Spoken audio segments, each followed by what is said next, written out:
멜기세덱. 히브리서 7장 1절에서 28절. 이 멜기세덱은 살렘 왕이요 지극히 높으신 하나님의 제사장이었습니다. 그는 아브라함이 여러 왕을 무찌르고 돌아올 때에 그를 만나서 축복해 주었습니다. 아브라함은 모든 것의 10분의 1을 그에게 나누어 주었습니다. 첫째로 멜기세덱이라는 이름은 정의의 왕이라는 뜻이요. 다음으로 그는 또한 살렘 왕인데 그것은 평화의 왕이라는 뜻입니다. 그에게는 아버지도 없고 어머니도 없고 족보도 없고 생애의 시작도 없고 생명의 끝도 없습니다. 그는 하나님의 아들과 같아서 언제까지나 제사장으로 계신 분입니다. 멜기세덱이 얼마나 위대한가를 생각해 보십시오.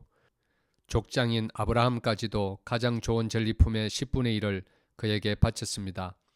레위 자손 가운데서 제사장 직분을 맡은 사람들은 자기네 동족인 이스라엘 백성에게서 비록 그 백성도 아브라함의 자손이지만 율법을 따라 10분의 1을 받아들이라는 명령을 받았습니다. 그러나 멜기세덱은 그들의 족보에 들지도 않았지만 아브라함에게서 10분의 1을 받았고 하나님의 약속을 받은 그 사람을 축복해 주었습니다. 두말할 것 없이 축복은 아랫사람이 윗사람에게서 받는 법입니다.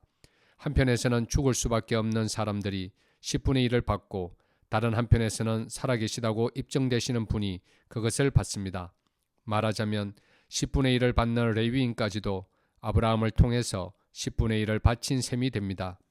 멜기세덱이 아브라함을 만났을 때에는 레위는 아직 자기 조상 아브라함의 허리 속에 있었으니 말입니다. 그런데 이 레위 계통의 제사직과 관련하여 이스라엘 백성은 율법으로 지령을 받기는 하였습니다. 그러나 만일 그 제사직으로 완전한 것이 이루어질 수 있었다면 아론의 계통이 아닌 멜기세덱의 계통을 따른 다른 제사장이 생겨날 필요가 어디에 있겠습니까? 제사직분의 변화가 생기면 율법에도 반드시 변화가 생기기 마련입니다. 이런 말이 가리키는 분은 레위 지파가 아닌 다른 지파에 속한 분입니다. 그 지파에 속한 사람으로서는 아무도 제단에 종사한 적이 없습니다. 우리 주님께서는 유다 지파에서 나신 것이 명백합니다. 그런데 모세는 제사장들에 관하여 말할 때에 이 지파와 관련해서는 말한 것이 아무것도 없습니다. 멜기세덱과 같은 모양으로 다른 제사장이 생겨난 것을 보면 이 사실은 더욱더 명백합니다. 그는 제사장의 혈통에 대해서 규정한 율법을 따라 제사장이 되신 것이 아니라 썩지 않는 생명의 능력을 따라 되셨습니다. 그를 두고서 말하기를 너는 멜기세덱의 계통을 따라서 영원한 제사장이다 한 정언이 있습니다. 전에 있던 계명은 무력하고 무익함으로 폐하게 되었습니다. 율법은 아무것도 완전하게 하지 못하였습니다. 그래서 하나님께서는 더 좋은 소망을 우리에게 주셨습니다. 우리는 이 소망을 힘입어서 하나님께 가까이 나아갑니다. 그리고 예수께서는 하나님의 맹세 없이 제사장이 되신 것이 아닙니다. 레위 계통의 사람들은 맹세 없이 제사장이 되었습니다. 그러나 예수께서는 자기에게 말씀하시는 분의 맹세로 제사장이 되신 것입니다. 주님께서 맹세하셨으니 주님은 마음을 바꾸지 않으실 것이다. 너는 영원히 제사장이다 하셨습니다. 이렇게 해서 예수께서는 더 좋은 언약을 보증하시는 분이 되셨습니다. 또한 레위 계통의 제사장들은 죽음 때문에 그 직무를 계속할 수 없어서 그 수가 많아졌습니다. 그러나 예수는 영원히 계시는 분이므로 제사장직을 영구히 간직합니다. 따라서 그는 자기를 통하여 하나님께 나아오는 사람들을 완전하게 구원하실 수 있습니다. 그는 늘 살아계셔서 그들을 위하여 중재의 강구를 하십니다. 예수는 이러한 제사장으로 우리에게 적격이십니다. 그는 거룩하시고 순진하시고 순결하시고 죄인들과 구별되시고 하늘보다 높이 되신 분입니다. 그는 다른 대제사장들처럼 날마다 먼저 자기 죄를 위하여 희생제물을 드리고 그 다음에 백성을 위하여 희생제물을 드릴 필요가 없습니다. 그는 자기 자신을 바치셔서 단 한 번에 이 일을 이루셨기 때문입니다. 사람들에게 약점이 있어도 율법은 어쩔 수 없이 그들을 대제사장으로 세우지만 율법이 생긴 이후에 하나님께서 맹세하신 말씀은 영원히 완전하게 되신 아들을 대제사장으로 세웠습니다. 새 언약의 대제사장. 히브리서 8장 1절에서 13절. 지금 말한 것들의 요점은 이러합니다. 곧 우리에게는 이와 같은 대제사장이 한 분 계시다는 것입니다. 그는 하늘에서 지엄하신 분의 보좌 오른쪽에 앉으셨습니다. 그는 성소와 참 장막에서 섬기는 분입니다. 이 장막은 주님께서 세우신 것이요 사람이 세운 것이 아닙니다. 모든 대제사장은 예물과 제사를 드리는 일을 맡게 하려고 세우신 사람입니다. 그러므로 이 대제사장도 무엇인가 드릴 것을 가지고 있어야 합니다. 그런데 그가 땅에 계신다고 하면 제사장이 되지는 못하실 것입니다. 땅에서는 율법을 따라 이미 예물을 드리는 사람들이 있기 때문입니다. 그러나 그들은 하늘에 있는 것들의 모형과 그림자에 지나지 않는 땅에 있는 성전에서 섬깁니다. 모세가 장막을 세우려고 할 때에 너는 명심하여 내가 산에서 내게 보여준 그 모형을 따라 모든 것을 만들어라 하고 말씀하신 하나님의 지시를 받은 것입니다. 그러나 이제 그리스도께서는 더욱 훌륭한 직무를 맡으셨습니다. 그가 더 좋은 약속을 바탕으로 하여 세운 더 좋은 언약의 중재자이시기 때문입니다. 그 첫 번째 언약에 결함이 없었더라면 두 번째 언약이 생길 여지가 없었을 것입니다. 그런데 하나님께서는 자기 백성을 나무라시면서 이렇게 말씀하셨습니다. 주님께서 말씀하신다. 보아라, 날이 이를 것이다. 그때에 내가 이스라엘 집과 유다 집과 더불어 새 언약을 맺을 것이다. 또 주님께서 말씀하신다. 이 새 언약은 내가 그들의 조상들의 손을 잡고 이집트 땅에서 인도하여 내던 날에 그 조상들과 맺은 언약과 같은 것이 아니다. 그들은 내 언약을 지키지 않았으므로 나도 그들을 돌보지 않았다. 또 주님께서 말씀하신다.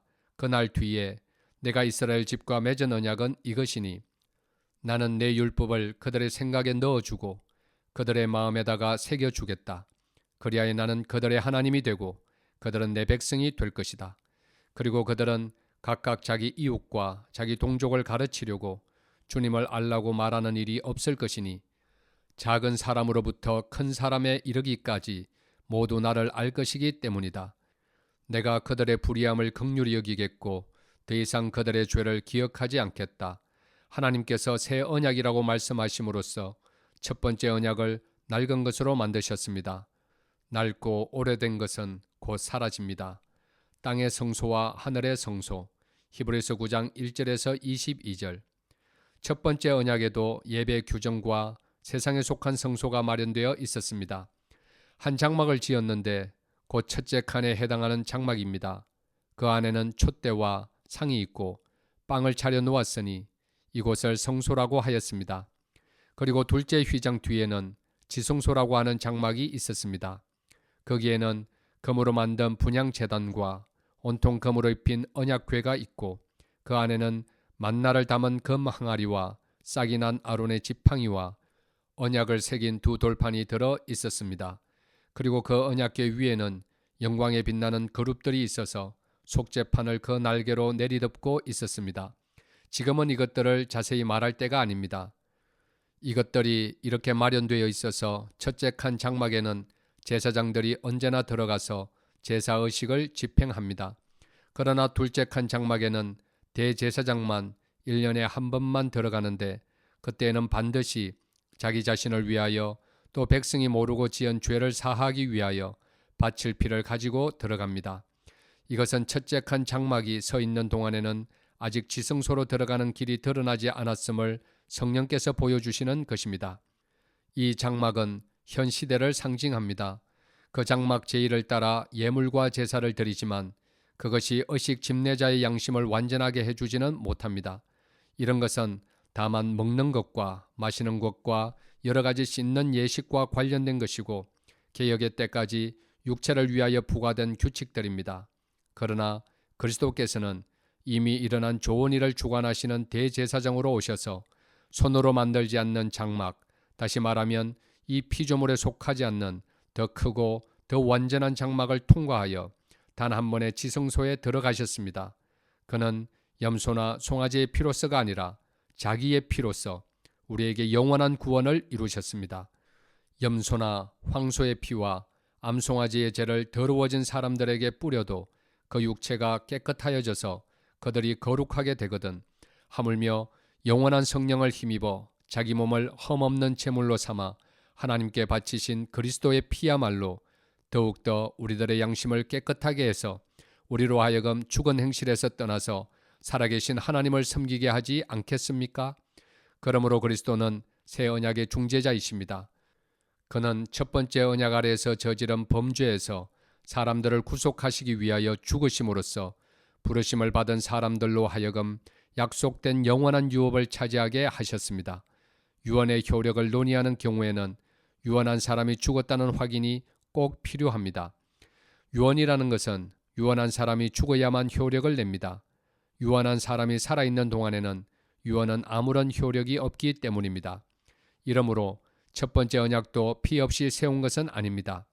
모세가 율법을 따라 모든 계명을 백성에게 말한 뒤에 물과 붉은 양털과 우슬초와 함께 송아지 피와 염소 피를 취하여 언약책과 온 백성에게 뿌리고서 이것은 하나님께서 여러분에게 명하신 언약의 피입니다 하고 말하였습니다. 또 같은 방식으로 그는 장막과 제사의식에 쓰이는 모든 기구에도 피를 뿌렸습니다. 율법에 따르면 거의 모든 것이 피로 깨끗해집니다. 그리고 피를 흘림이 없이는 죄를 사함이 이루어지지 않습니다. 그리스도의 희생으로 이루어진 속죄. 히브리서 9장 23절에서 10장 18절. 그러므로 하늘에 있는 것들의 모형물은 이런 여러 의식으로 깨끗해져야 할 필요가 있지만 하늘에 있는 것들은 이보다 나은 희생 제물로 깨끗해져야 합니다. 그리스도께서는 참 성소의 모형에 지나지 않는 손으로 만든 성소에 들어가신 것이 아니라 바로 하늘 성소 그 자체에 들어가셨습니다. 이제 그는 우리를 위하여 하나님 앞에 나타나셨습니다. 대제사장은 해마다 짐승의 피를 가지고 성소에 들어가지만 그리스도께서는 그 몸을 여러 번 바치실 필요가 없습니다. 그리스도께서 그 몸을 여러 번 바치셔야 하였다면 그는 창세 이래로 여러 번 고난을 받아야 하셨을 것입니다. 그러나 이제 그는 자기를 희생제물로 드려서 죄를 없이 하시기 위하여 시대의 종말에 단 한 번 나타나셨습니다. 사람이 한 번 죽는 것은 정해진 일이요 그 뒤에는 심판이 있습니다. 이와 같이 그리스도께서도 많은 사람의 죄를 짊어지시려고 단 한 번 자기 몸을 제물로 바치셨고 두 번째로는 죄와는 상관없이 자기를 기다리고 있는 사람들에게 나타나셔서 구원하실 것입니다. 율법은 장차 올 좋은 것들의 그림자일 뿐이요 실체가 아니므로 해마다 반복해서 드리는 똑같은 희생 제사로서는 하나님께로 나오는 사람들을 완전하게 할 수 없습니다. 만일 완전하게 할 수 있었더라면 제사를 드리는 사람들이 한번 깨끗하여진 뒤에는 더 이상 죄의식을 가지지 않을 것이고 따라서 제사 드리는 일을 중단하지 않았겠습니까? 그러나 제사에는 해마다 죄를 회상시키는 효력은 있습니다. 황소와 염소의 피가 죄를 없애줄 수는 없습니다. 그러므로 그리스도께서 세상에 오실 때에 하나님께 이렇게 말씀하셨습니다. 주님은 제사와 예물을 원하지 않으셨습니다. 그래서 나에게 입히실 몸을 마련하셨습니다. 주님은 번제와 속죄제를 기뻐하지 않으셨습니다. 그래서 내가 말하였습니다. 보십시오. 하나님, 나를 두고 성경에 기록되어 있는 대로 나는 주님의 뜻을 행하러 왔습니다. 위에서 그리스도께서 주님은 제사와 예물과 번제와 속죄제를 원하지도 기뻐하지도 않으셨습니다 하고 말씀하셨습니다. 이런 것들은 율법을 따라 드리는 것들입니다. 그 다음에 말씀하시기를 보십시오. 나는 주님의 뜻을 행하러 왔습니다 하셨습니다. 그리스도께서는 두 번째 것을 세우시려고 첫 번째 것을 폐하셨습니다. 이 뜻을 따라 예수 그리스도께서 자기 몸을 단번에 들이심으로써 우리는 거룩하게 되었습니다. 모든 제사장은 날마다 제단에 서서 직무를 수행하면서 똑같은 제사를 거듭 드리지만 그러한 제사가 죄를 없앨 수는 없습니다. 그러나 그리스도께서는 죄를 사하시려고 단 한 번의 영원히 유효한 제사를 드리신 뒤에 하나님 오른쪽에 앉으셨습니다. 그리고서 그는 그의 원수들이 그의 발 아래에 굴복할 때까지 기다리고 계십니다. 그는 거룩하게 되는 사람들을 단 한 번의 희생 제사로 영원히 완전하게 하셨습니다. 그리고 성령도 우리에게 정언하여 주십니다. 먼저 이렇게 말씀하셨습니다. 주님께서 말씀하신다. 그날 이후에 내가 그들에게 세워줄 언약은 이것이다. 나는 내 율법을 그들의 마음에 박아주고 그들의 생각에 새겨주겠다. 또 나는 그들의 죄와 불법을 더 이상 기억하지 않겠다. 죄와 불법이 용서되었으니 죄를 사하는 제사가 더 이상 필요 없습니다. 굳게 섭시다. 히브리서 10장 19절에서 39절. 그러므로 형제 자매 여러분, 우리는 예수의 피를 힘입어서 담대하게 지성소에 들어가게 되었습니다. 예수께서는 휘장을 뚫고 우리에게 새로운 살 길을 열어주셨습니다. 그런데 그 휘장은 곧 그의 육체입니다. 그리고 우리에게는 하나님의 집을 다스리시는 위대한 제사장이 계십니다. 그러니 우리는 확고한 믿음을 가지고 참된 마음으로 하나님께 나아갑시다. 우리는 마음에다 예수의 피를 뿌려서 죄책감에서 벗어나고 맑은 물로 몸을 깨끗이 씻었습니다. 또 우리에게 약속하신 분은 신실하시니 우리는 흔들리지 말고 우리가 고백하는 그 소망을 굳게 지킵시다. 그리고 서로 마음을 써서 사랑과 선한 일을 하도록 격려합시다. 어떤 사람들의 습관처럼 우리는 모이기를 그만하지 말고 서로 격려하여 그날이 가까워 오는 것을 볼수록 더욱 힘써 모입시다. 우리가 진리에 대한 지식을 얻은 뒤에도 짐짓 죄를 짓고 있으면 속죄의 제사가 더 이상 남아있지 않습니다. 남아있다고 예상할 수 있는 것은 무서운 심판과 반역자들을 삼킬 맹렬한 불뿐입니다. 모세의 율법을 어긴 사람도 두세 증인의 증언이 있으면 가차없이 사형을 받는데 하나님의 아들을 짓밟고 자기를 거룩하게 해준 언약의 피를 대수롭지 않게 여기고 은혜의 성령을 모욕한 사람은 얼마나 더 무서운 벌을 받아야 하겠는가를 생각해 보십시오. 원수를 갚는 것은 내가 할 일이니 내가 갚아주겠다 하고 말씀하시고 또 주님께서 그의 백성을 심판하실 것이다 하신 분을 우리는 알고 있습니다. 살아계신 하나님의 징벌하시는 손에 떨어지는 것은 무서운 일입니다. 여러분은 빛을 받은 뒤에 고난의 싸움을 많이 견디어낸 그 처음 시절을 되새기십시오. 여러분은 때로는 모욕과 환난을 당하여 구경거리가 되기도 하고 그런 처지에 놓인 사람들의 친구가 되기도 하였습니다. 여러분은 감옥에 갇힌 사람들과 고통을 함께 나누었고 또한 자기 소유를 빼앗기는 일이 있어도 그보다 더 좋고 더 영구한 재산이 있다는 것을 알고서 그런 일을 기쁘게 당하였습니다. 그러므로 여러분의 확신을 버리지 마십시오. 그 확신에는 큰 상이 붙어 있습니다. 여러분이 하나님의 뜻을 행하고서 그 약속해 주신 것을 받으려면 인내가 필요합니다. 이제 아주 조금만 있으면 오실 분이 오실 것이요 지체하지 않으실 것이다. 나의 의인은 믿음으로 살 것이다. 그가 뒤로 물러서면 내 마음이 그를 기뻐하지 않을 것이다. 우리는 뒤로 물러나서 멸망할 사람들이 아니라 믿음을 가져 생명을 얻을 사람들입니다. 아멘.